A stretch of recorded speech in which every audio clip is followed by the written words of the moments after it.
Welcome to second day ng ating vlog. Apparently, ngayon, medyo gloomy. Hindi medyo, parang gloomy talaga siya. So, ngayon pa man din tayo may walking tour. Ngayon pa man din tayo mayroong walking tour, tapos medyo gloomy. So, hindi ko sure kung ika-cancel ba siya or re-reschedule maybe. Or just show up. And actually, nag-decide akong kunin yung ultimate Sydney walking tour. Kasi parang second day, wala pa ako masyadong energy to tour the city. So sabi ko, sige mag-walking tour na lang ako. Para at least yung mga important tourist spots, yung mga magandang tourist spots, mapupuntahan ko na guided pa. So hindi ko na kailangang maghagilap pa kung saan pupunta, ano yung daan. So ayun. So ngayon, papunta tayo sa Customs House. Kasi ito ang ating walking tour. Parang mga turista talaga mga kasama ko. Mukhang mga turista talaga. Tapos parang ang tatanda pa. Parang ako lang ang bata. Ayun na siya. Ako lang ang bata. Puro matatanda ito.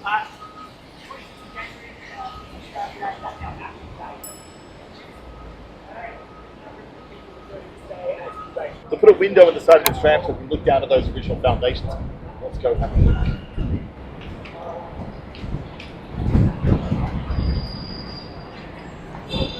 Now here, these are the foundations of the oldest European buildings in Australia. And then that's a map of what you're looking at. So you can see some of those are even manufactured bricks, which means they might have been brought all the way from England. It's a good quote by Arthur Philip over there saying, having a good foundation, I presume it will stand for a great time. Medyo creepy yun.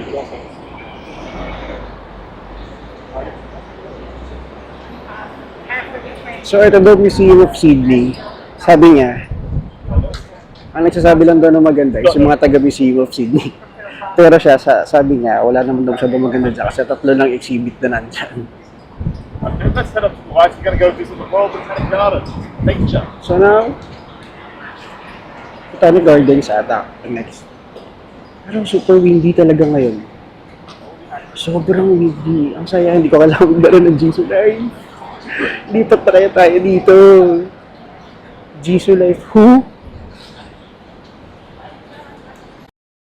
Sobrang hangin. Oh! Sobrang hangin. Hindi ko alam kung maririnig nyo pa ako. Tsaka hindi ako naka-tripod kasi nagtitik din ako ng photos. Pero hopefully sana medyo stabilize naman yung shots mo. Ang lamig yung nakakatuwa, hindi ko kailangan ng Jisoo Life. O dahil ngayon lang. Pero kasi kahapon mga gatong oras, medyo mainit. Pero ngayon, ang lamig talaga tsaka mahangin. Presko, sobrang presko lang. Okay naman yung mga kasama ko, pero syempre, puro sila mga puti. And yung action talaga nila, grabe. Kailangan kong mag-squint para lang marinig ano daw, ay sinabi niya. Pero okay naman, kasi kapag napapasin nila na hindi ko nagigets, binabagalan ng tour guide yung salita niya. Tapos sabi niya, binabawasan niya yung osis lang niya.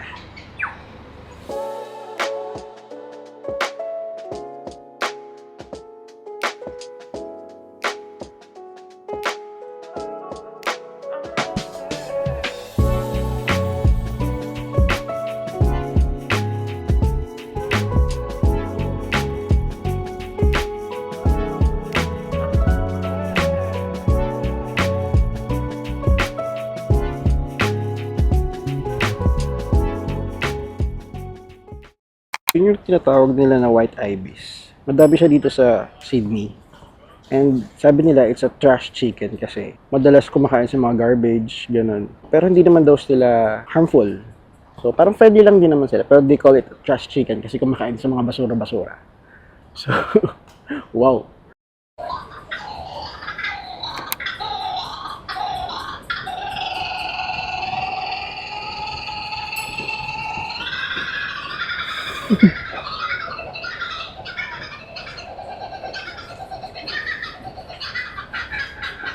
That is the sound of a kookaburra. So, the chorus of the song is La kookaburra la kookaburra gayo. So that is the sound of a kookaburra. That was the sound to me that I was back home in Australia when I was woken up at 5:30 in the morning, and I got to be woken up by the sound of kookaburra. But just imagine being the first person to ever hear a kookaburra. I'm not waiting for the boat to take me back to London. I'm swimming back to London. That is terrifying. Until he was 15 years old and read a book called Robinson Crusoe. Do you remember what happened to Robinson Crusoe? Yeah, he was shipwrecked on an island by himself for 15 years. Witness read that and said, that sounds fun, and he became a sailor. Now, he fought in a few battles, but what he found he really liked doing was exploring. So he first came to Sydney in 1796. He hired a rowboat and he explored the area around the coast of what is now the city of Wollongong. He must have done a very good job, because he returns to London, and in 1798 they gave him the task. They said, "Look, Flinders, we've got a rough idea of that's the most illustrious Si Trim. Favorite cat ni Flinder. Si Trim. Trim.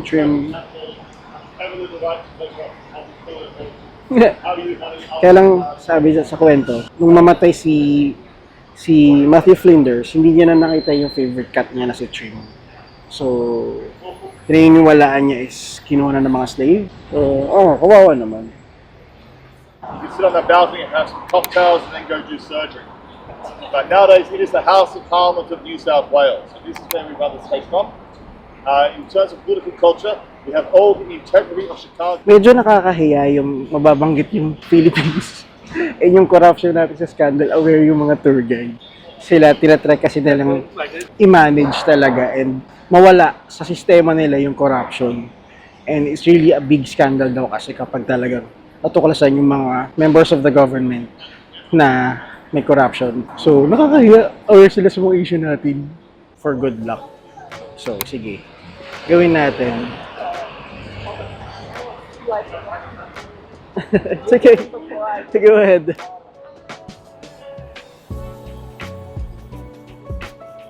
Let's roll. Tada! Ano sabi?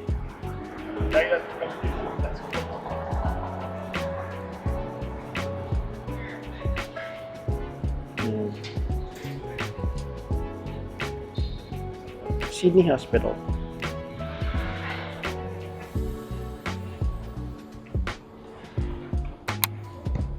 Nightingale Wing.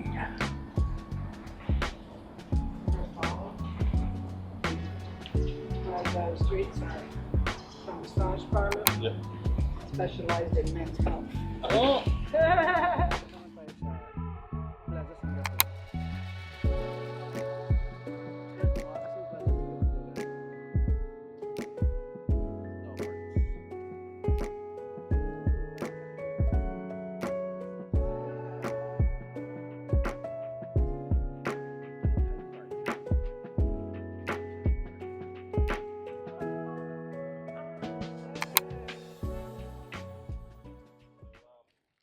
Australia pala ay considered ng England as their prison territory. So lahat ng napupunta dito noon, sa history nila, majority for the longest time, ay mga prison. So nakakatawa yung tour guide, sabi nila, yun yung parang character ng mga Australians na they are happy they are prison. It's not something that they are really proud of, but it's something na very unique sa kanila. Pero ano rin daw, marami rin daw mga parang equality issues noon. Kasi syempre, parang sa Pinas, may mga pinanganak sa Pilipinas, may mga pinanganak sa Espanya. So may mga equality issues din. So, hindi sa kanila dito, minsan di-discriminate yung mga pinanganak dito versus sa mga pinanganak dun sa kanilang mother colony. Got matcha coconut. Medyo mahal $18. Dali lang na itong gawin. Well, dito tayo para yung lifestyle.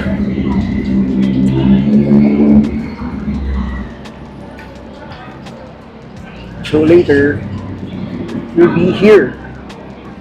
Akat natin yung Sydney Tower.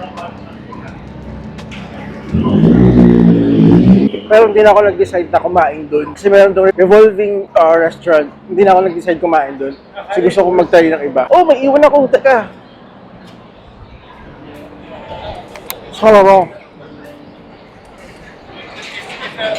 Well, hindi ko sure ha.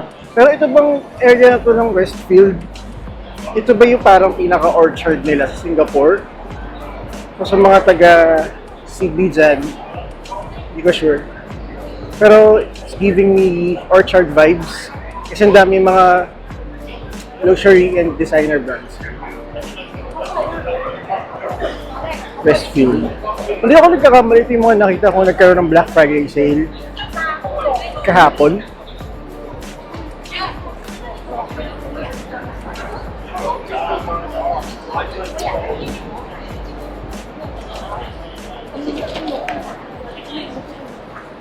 yung experience nila sa Christmas is the same with other Southeast Asian countries like Philippines, Singapore. Kasi nga, Christmas is celebrate nila ng Christmas is nasa summer.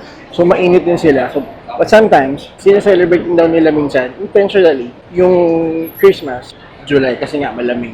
Just to make them feel na malamig yung Pasko. Kulit mo.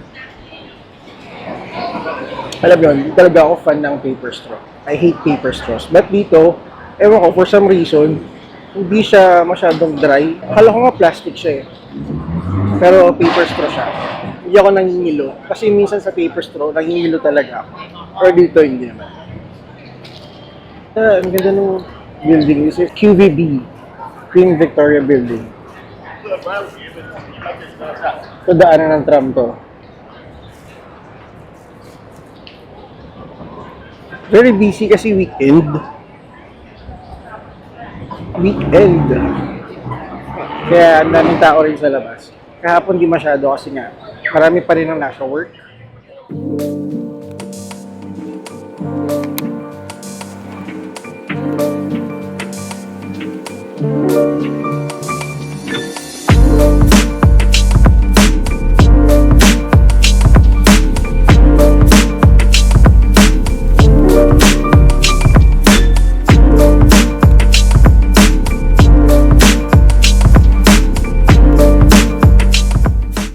Sa QVB kami. Pero sabi ng tour guide, dadali niya daw kami sa mas hindi ko alam, hindi ko naintindihan eh. Successful or successor? Hindi ko naintindihan yung sinabi niya. Susunod na lang ako. Nagugutom na nga ako. Ikikrave ka ako ng sinigang.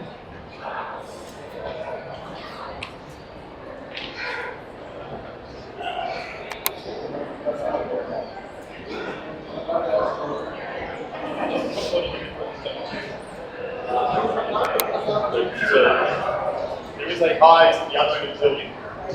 The cocoa back to the highs. And the other wall has the cocoa and the highs in this area. Si Uncle Steve naman kasi bakit lalabas naman pwede naman dumaan malilim. Init mamaya mabaskil tayo dito eh. Tsaka ang kulit kasi mahangin sa labas pag nasa lilim, tapos hindi mainit. Pero pag nasa labas ka na, mainit pero mahangin. Pero pag nasa loob ka ng mga building, mainit. Siguro kasi talaga built din yung mga buildings nila to withstand yung cold kapag winter. Yun. So, mukha talaga siyang orchard. Pero syempre, mas mukhang European kasi nga, di ba? Influence talaga sa kanila ng Western. At syempre, head of state nila si King Charles. And meron lang ditong gobernador general na nagra-run ng politics nila. Actually, at this point, parang hindi na nga nila ako masyadong pinapansin. Kasi meron ako sariling mundo. So parang, sige, sasama ako sa kanila. I'll join them. Pero may sarili akong mga pinupuntahan for photos, tapos yung mga binibideo ko. So parang, at this point, inahayaan na lang nila akong sunod-sunod lang sa dulo. Pero kapag may mga sinasabi sila about sa mga history or what, hindi ako nakikinig. We're definitely in the fancy part of town. So even our McDonald's is coated in marble and granite. That's McDonald's in an old bank. We used to have a granite. Ang nasabi niya, itong The Strand, 1891 is the more successful version ng QVB kasi smaller. So, fewer yung mga spaces yung for rent. All the decorations looking like that. This is the shopping mall. So all the decorations look like gum leaves and gum. Ngayon, pasukin natin yung more successful version daw ng QVB. At nakakita ko ng JB Hi-Fi. Naku, patayo na sa mga mall. Hindi yung history ang kinofocus natin. Yung mga bagay-bagay, mga kumikinang sa paningin. Second day pa lang, so kasi natin yan.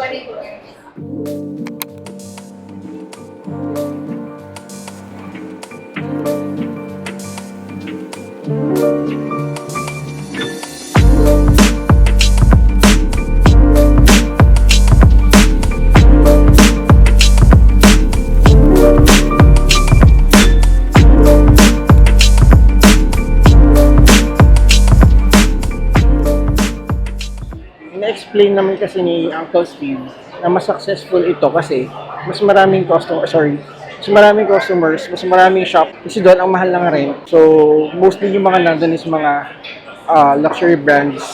Dito, parang madami eh. Actually, puno nga yung mga shops eh. Ang dami ng tao. Kaya siguro doon niya sinasabi sa more successful version ng QVB. Pero in terms of grandeur, yung kabila, QVB, ng Aesop. Hindi ko pa man din dala yung hand cream ko.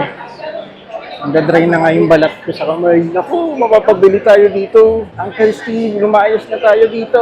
Wala akong budget para sa mga nice things. Pangkain at pamasahe lang ka tayo dito. Saan sila? Ayun. Ayan, nagsunod-sunod na yung mga stall. JB Hi-Fi, Sephora. Mapagtingin niya dyan mamaya sa JB Hi-Fi. Ano yung H&M? Country Road. I think this is, kung di ako nagkakamali, this is Pitt Street. Oh, may Pop Mart doon. JD, naku, ayan na. Ito na yung mga kahabaan ng Pitt Street na puro mga mabibilhan. Diba, hindi ko na sila pinapansin doon. No? Kinakausap ako nung kanina. Isa.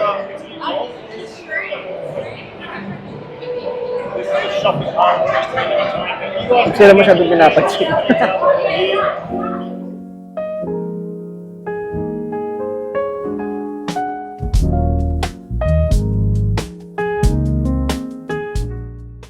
May patrivia na naman si Uncle Steve nyo, no? Anong company daw ang can surpass most of the companies in the world na nagsusupply sa car tire? Parang ako, ha? Ano yun? Michelin? Hindi ko alam. Tapos, ang sagot pala Lego. Kasi yung mga small things daw ng Lego, ginagamit ata sa mga car tires. Ayun. Lumabas na naman kami. Nandun na kami sa may aircon. Ang init na naman. Maganda. NBA! It's not everyday na ganito ang view natin.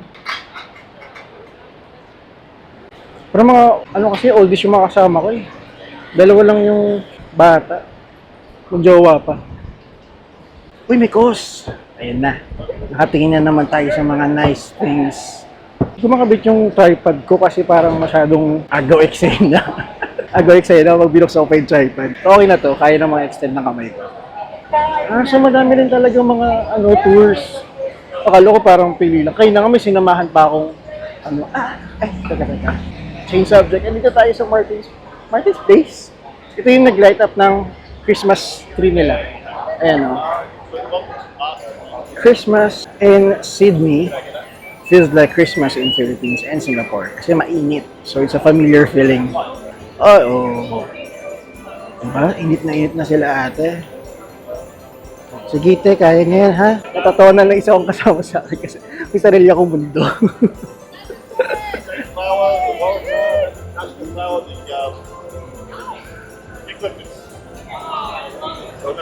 Ito yung nilight up ito nakaraang gabi.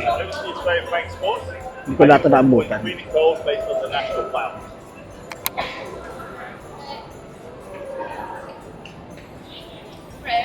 Yeah? Family picture, we got one here last year. Bigyan kami ng Anzac. So, tayo daw. Chewy? It's like a cookie in a middle. It's chewy. Okay, they're still pretty sweet. Yeah, if you tried Tim Tams, greatest cookie in the world. Yeah, this man has. Okay. That's why you're so happy. We have in Singapore. Sorry? We have in Singapore Oh, also. fantastic. Tim Tam. Tim Tams. Tim So they're Tam. a cookie about the size of the shape of a domino. It's 2 chocolate biscuits, chocolate cream in the middle, covered in chocolates. Yeah, they do sell them. Natanong pa tayo. Having tried a Tim Tam Slam. Haven't tried. That's when you eat them.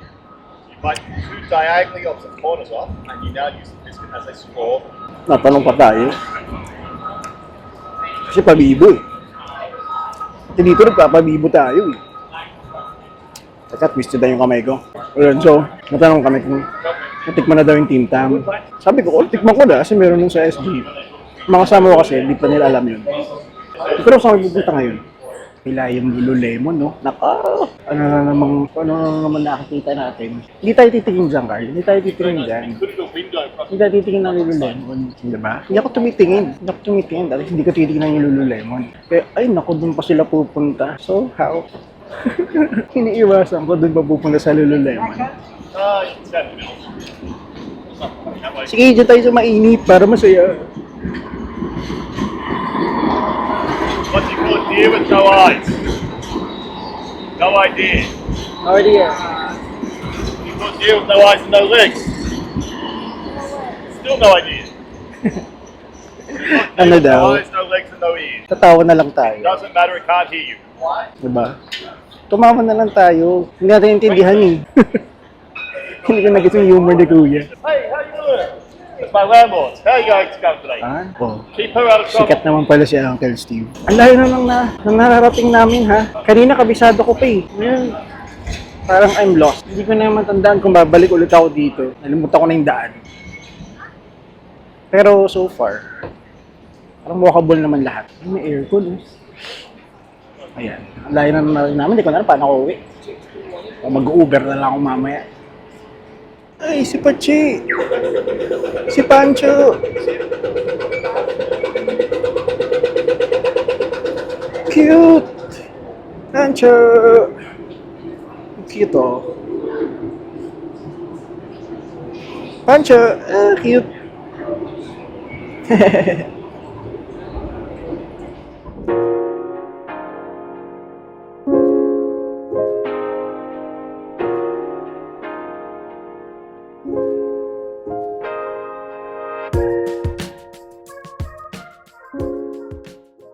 Ito ay hindi simbahan. Nakita ninyo. So, sabi ng Uncle Steve, yan daw ay hindi simbahan. It was actually previously a bank, Australian chartered bank. But now, ang naka-renta na daw dyan ay ang worst coffee maker sa Australia. Which is, guess what? Starbucks. Kasi yung Australia, meron silang talagang strong coffee culture. So, talagang pasarapan dito ng coffee. Hindi pagandahan ng brands, mga merch. So, worst sa kanila ang Starbucks. So, hindi ko masyadong naintindihan yung sinasabi niya. Pasensya na guys. Wala akong masyadong ma-share. Kasi una, kapag masyadong nadadala si Uncle Steve ng pagkikwento, lumalabas talaga yung punto niya, yung office lang niya. Ito sorry naman siya minsan. Plus, pangalawa, may sariling akong mundo. Oh, heritage walkways. So, there's uneven surfaces.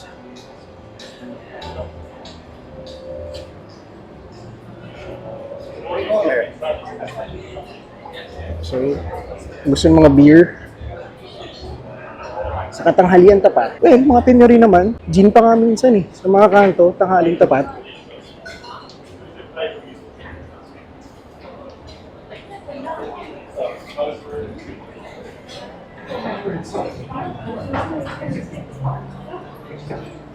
Saan na tayo ngayon? Ano to? Nakalimutan ko yung market na to. Nasa itinerary ko din to. Uy, dito lang pala. Nakalimutan ko yung pangalan. The Rocks nga. Tama, The Rocks. Nasa itinerary ko nga rin pala ito. Maraming mga specialty and novelty shops. Parang pag weekend nga lang ata to, kung di ako nagkakamali. Decision to na nag-join muna ako ng walk tour. Kasi syempre hindi ko alam papunta doon sa iba. Baka Google ako ng Google. Magkakatabi lang pala sila. Eh ngayon, parang lakad-lakad. So, hindi ko na nga lang masyadong matandaan yung iba. Pero siguro pag babalikan ko to, medyo maaalala ko. So, okay naman yung tour na in case may mga next time pag may mga kasama na ako, o di kahit pa paano, familiar na, di ba? Wow, familiar. Local na pala. Pag-iisip ako tuloy, lilipat na lang kaya ako dito. Okay. Kala ko, nung papasukan nila, toilet pala. Malit na toilet. Hindi, papasok talaga ka lahat kami. Ano ba yun? Oo, hindi ko alam. Dito malamig.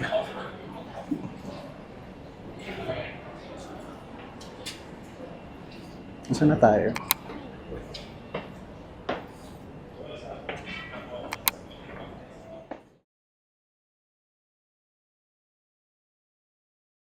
Tapos na ang ating Ultimate Sydney Walk Tour and tapos na rin ang ating pakikipag-Englishan, mga kaibigan.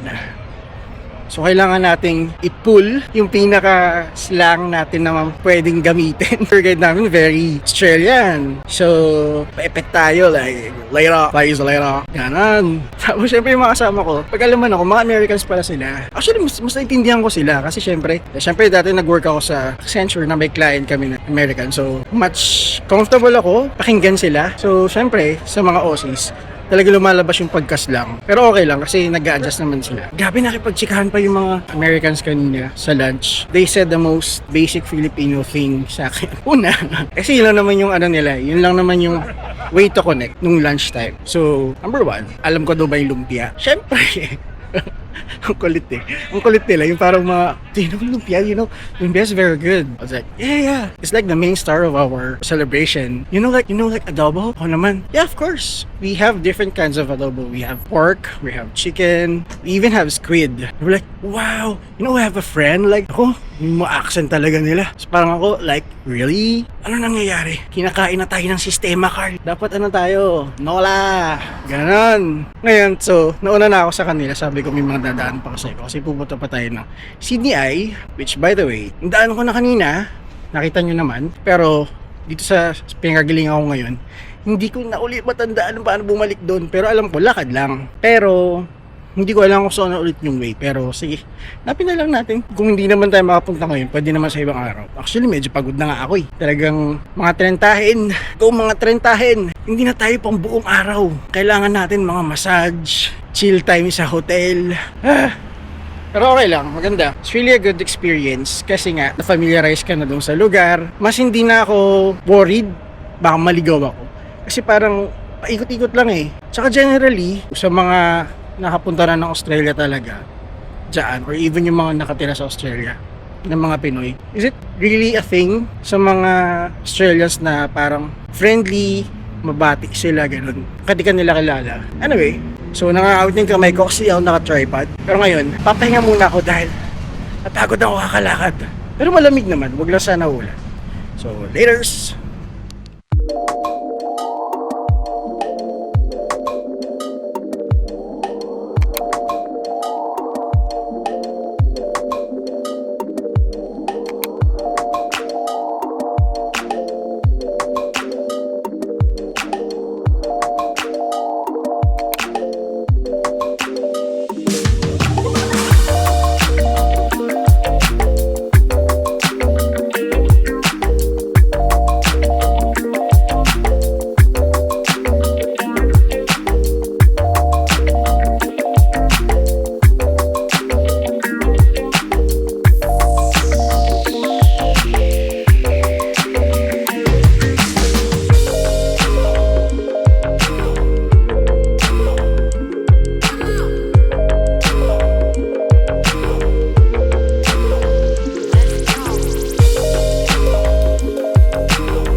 Pumasok lang ako ng Westfield para lumamig lang yung buhay.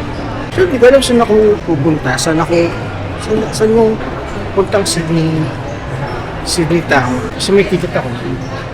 I used to have it and no one used to wear them. Plano ko is 8 ngayon para makauwi na. Gusto ko lang mahiga. Sakit na lang ako Let's see. So, pasensya na guys. Wala na akong mic, lowbat na yung mic. Medyo malapit yung kuha natin, no? Punta na ako sa may Sydney Tower. Oh, may picture taking pa pala to. Mukhang pipicturean pa tayo dito. Lakas mga attraction. Hello! Okay, sure.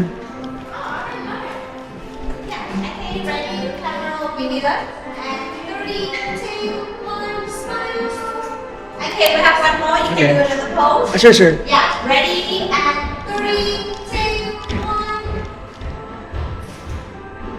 Oh, diba? Posing na tayo ngayon.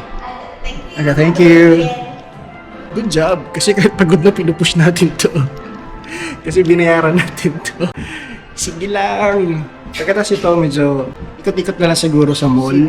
Nalulula ako. Bakit ko ba ito pinili? Hilo ako. Hindi ko kaya talaga. Okay.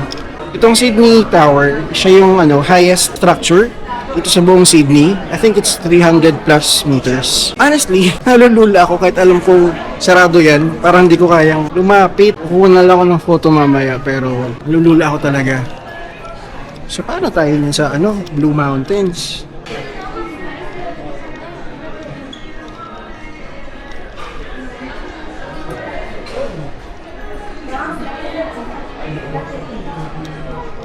Hindi ko talaga kaya tumingin. Hindi ko talaga kaya. Nalulula ako, pero bakit ko to binili? Okay. Sige, okay. Nasaan yung Sydney Opera House? Sa kabilang side.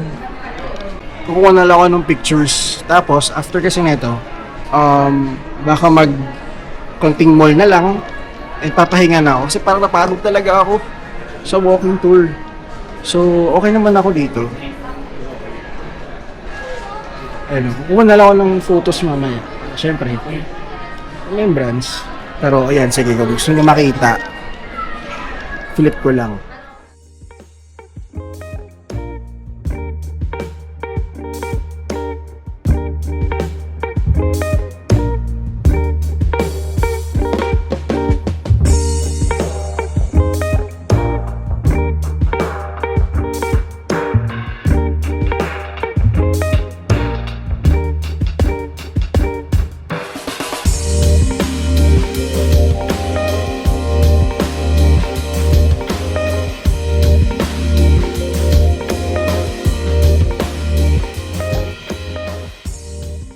Ayan, so naglakas loob na ako.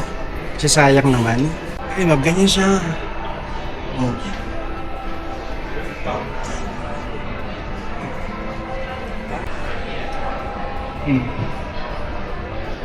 Sarado naman siya, pero ayoko lang tumingin sa ilalim. Kaya ko yung horizon, pero hindi ko kaya tumingin sa baba. Kasi nanginginig yung tuhod ko talaga.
So guys, decide muna ako, kakain muna ako kasi I-realize ko, Try it's already 4:55 p.m. Hindi pa ako nagla-lunch. Pero kasi hindi ako nagugutom. So dito ba ako papayat sa Shilmi? Pero hanap lang tayo ng makakain. Kasi siguro banh mi. Kasi maraming banh mi dito apparently. And or burger. Ayoko naman sobrang magpakabusog. Saan ang mapupusuan ng ating mata. May mga kainan din kasi sa loob. So para isa siyang section na puro mga souvenirs. Tapos ngayon yung mga food. And rest ko. Bumili lang ako ng food. Well, medyo inabutan na ako ng gutom. Food ko ngayon, Asian na naman. Kahapon nag-Vietnamese ako. Tapos ngayon, Pad Thai. Pad Thai. Kasi parang wala pa ako sa parang hindi ko pa hinahanap or gusto kong tikman yung fish and chips or anything na hindi Asian. But anyway, marami pa namang araw. This is just the second day. And thank you guys for watching. And pag napanood nyo to, siguro late night ko na itong upload. Kasi nagpupulit tayo sa pag-edit. Pero pasensya na din if medyo madaming noise kasi lobat na yung wireless mic ko. Hindi ko nadala yung spare. Pero ayun lang naman. Pero parang wala na ako energy para mag-sunset pa dito sa CBD area. So I'm planning to go back home early, take a rest. Kasi hirap pa rin akong makahanap ng tulog. And yun lang naman. So again, thanks for watching guys and see you on the next vlog. Maaga tayong natapos ngayong araw. Pahinga lang muna ngayong araw. And let's just appreciate yung peacefulness ng area ng hotel namin. And nasa labas ako ngayon. Tapos mahangin. Tapos ang ganda lang din ng ng sunset. Ayun Hindi ko lang kita Kasi ang ganda lang din ng neighborhood. So ito yung room. So medyo kalat lang. Pero okay naman siya. And ayun nga, tahimik lang. Ay, kita-kita ko yung plane.